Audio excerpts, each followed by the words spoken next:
tanpa disadari yang sering panjenengan lihat setiap hari, sering dipikirkan setiap hari, sering dirasakan setiap hari, setiap saat, entah itu baik, entah itu buruk, ya itu akan hadir dalam kehidupan panjenengan. Bismillahirrahmanirrahim. Assalamualaikum warahmatullahi wabarakatuh. Alhamdulillahirabbil alamin. Asyhadu alla ilaha illallah wa asyhadu anna Muhammad Rasulullah. Allahumma sholli ala sayyidina Muhammad wa ala ali sayyidina Muhammad. Ya alim, ya fata, ya syakur, ya razak, ya syakur, ya hanan, ya manan, ya salam, ya arhamar rahimin. Semangat pagi Bapak Ibu dan teman-teman. Jumpa lagi ya, tanpa bermaksud menggurui, mengajari, keminter, tidak. Hanya sekedar berbagi saja. Jika ada yang baik silakan diambil, jika tidak ya abaikan saja. Baik Bapak Ibu dan teman-teman yang lapang hati, lapang rezekinya, yang semakin istiqomah dalam kebaikan dan perbaikan, yang kehidupannya semakin kuat, sehat, kaya raya, bahagia, banyak duit, makmur, sentosa, mulia, yang segala harapan, hajat, cita-citanya, bahkan impiannya hadir dalam hidup panjenengan dengan cara yang mudah, menyenangkan, membahagiakan, ajaib, bahkan atas kuasa izin ridho Allah Subhanahu wa taala. Amin ya karim. Ya, beberapa waktu yang lalu kami dapat undangan ke Surabaya seperti biasa ya, jadi privat MGSO, bimbingan mekanisme kuantum sukses otomatis. Ada 14 orang ya, karena memang saya tidak mau lebih dari itu dan saya tidak bisa ya, karena dalam satu hari itu detail ya, dicek ya. Salah satunya yang dicek adalah program pikiran bawah sadar seseorang yang sedang berjalan ya, sehingga menghasilkan kehidupan yang saat ini. Jadi Bapak Ibu, yang harus dipahami adalah bahwa setiap orang itu adalah magnet. Setiap kejadian yang datang pada setiap orang ya, pada panjenengan adalah hasil dari undangan panjenengan sendiri. Entah itu hal baik, entah itu hal buruk ya.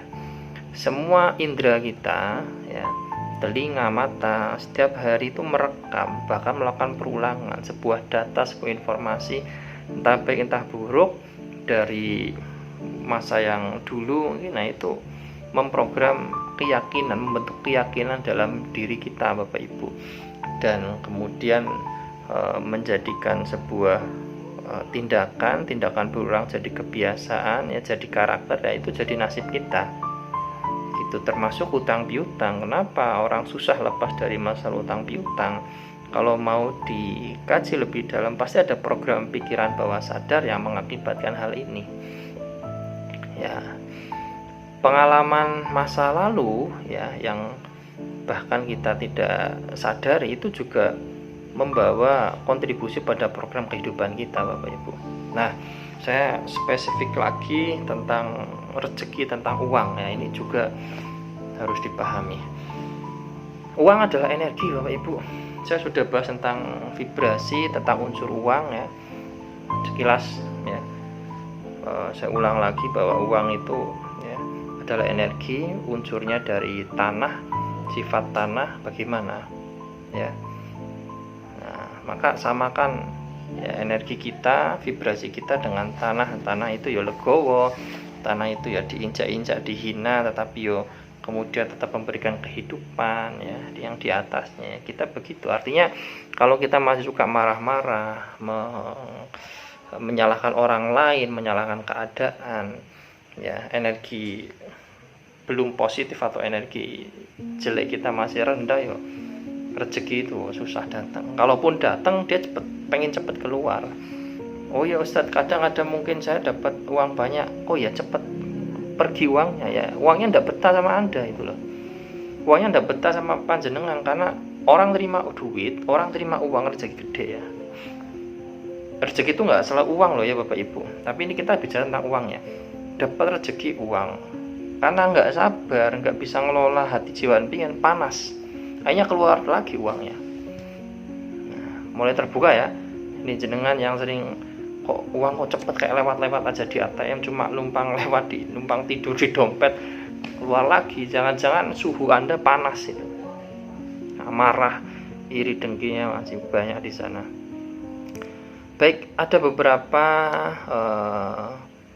yang paling banyak muncul ya, program pikiran dan menjadi value ya, nilai yang diampu dalam kehidupannya ya, yang ya menjadikan kehidupannya seperti saat ini. Contoh ada beberapa, misalkan ada orang yang bilang cari uang susah, cari kerjaan susah. Yang cari kerja ya berarti dia nggak cari uang. Yang cari uang ya dia terus mencari-cari. Uang dicari ya, uang itu ya ditarik aja. Kita bisa diem dapat uang, diem uang datang, itu bisa. Yang penting kita kita menyamakan energi, vibrasi, frekuensi kita itu dengan uang. Itu sudah saya bahas di video-video sebelumnya. Intinya jadi wong sabar ya, nrimo ing pandum ya. Tapi nrimo ing pandum ini bukan versi yang ini loh ya. Artinya apa? Dijelekin orang yo, ojo nesu, ojo marah lah. Intinya sebenarnya gitu. Diterima, tapi bukan sekedar menerima sesuatu yang jelek. Nerima di sini adalah nerima keberlimpahan kekayaan apapun, disyukuri naik lagi, seperti itu konsepnya ya. Ada yang terjadi begini Bapak Ibu, ini perlu saya sampaikan juga ya. Pernah ada orang yang dibimbing ya, ribut aja di dalam rumah tangganya karena suaminya tidak kerja, tidak punya penghasilan, cari kerja susah dan sebagainya ya. Singkat cerita ikut bimbingan, kemudian mereka ya akhirnya baik ya. Kemudian si suami ini bekerja di luar kota ya. Nah, istrinya di rumah ya. Salah satu aktivitas ketika nganggur ini bukan baca Quran, bukan zikir, bukan membaca yang baik-baik, malah nonton TikTok, nonton sinetron yang notabene perselingkuhan. Energinya jelek ya, diulang-ulang tentang suami yang tidak benar, suami kalau banyak duit nanti selingkuh ini dan sebagainya, seperti itu. Sebenarnya di sana suaminya baik-baik saja, tetapi karena ada pancaran energi dari rumah ya, maka tersetrum ke sana, energinya muncul, vibrasinya muncul, terus ditumpuk, akhirnya betul suaminya selingkuh ya. Pendekatan bahasa kasih, ada bahasa kasih mungkin pelayanan, hadiah ya, pujian dan sebagainya ya. Akhirnya itu malah menjadi pisau bermata dua ya. Sebenarnya bagus ya kan, bagus ya kalau memang ilmu 5 bahasa kasih ini berada di atas hati, jiwa dan pikiran yang tenang, yang bagus, yang positif. Tetapi karena banyak nonton sinetron, banyak nonton konten-konten, kalau di dunia digital kan begini algoritmanya Ibu Bapak ya, sama juga di alam raya sebenarnya. Yang sering kita lihat akan terus disajikan ya, akan terus dimunculkan itu. Jenengan sering nonton sesuatu yang buruk ya, tentang perselingkuhan ya, terus akan disodorin itu. Jenengan lihat-lihat sepatu dalam sekian detik, maka akan dihujani iklan sepatu itu. Alam raya juga gitu. Jenengan ngomong A, ngomong B, mikirkan A, ngomong mikirkan B, nanti juga kan datang ya A dan B tersebut. Nah, itu ya. Terus ada lagi ya, menikah itu mengerikan, semua laki-laki itu pengkhianat. Nah, ini sering terjadi pada anak yang susah nikah ya. Kenapa? Karena mungkin ketika dulu waktu masih kecil lihat orang tuanya berantem gara-gara ekonomi, gara-gara hubungan yang tidak baik, akhirnya terekam. Ini juga perlu diobati, dimaafkan. Ya sederhananya sebenarnya ya, katakan ya, sambil ngelus dada, aku mencintaimu, aku memaafkanmu, terima kasih ya Allah, hidupku indah, uang mengalir terus dalam kehidupanku, uang datang setiap hari masuk ke rekeningku. Begitu seterusnya nah, narasinya ya. Kemudian ada lagi yang sering juga nih, mengembangkan bisnis harus pakai modal bank. Kata siapa Bapak Ibu? Enggak loh. Zaman sekarang ya semakin mudah. Ini hanya masalah mindset saja. Kami alhamdulillah ngembangkan bisnis yang nggak pakai utang, nggak pakai. Ya. Kemudian ada lagi, mau bisnis mau saya harus punya modal. Kata siapa? Bisnis itu fokusnya pada profit.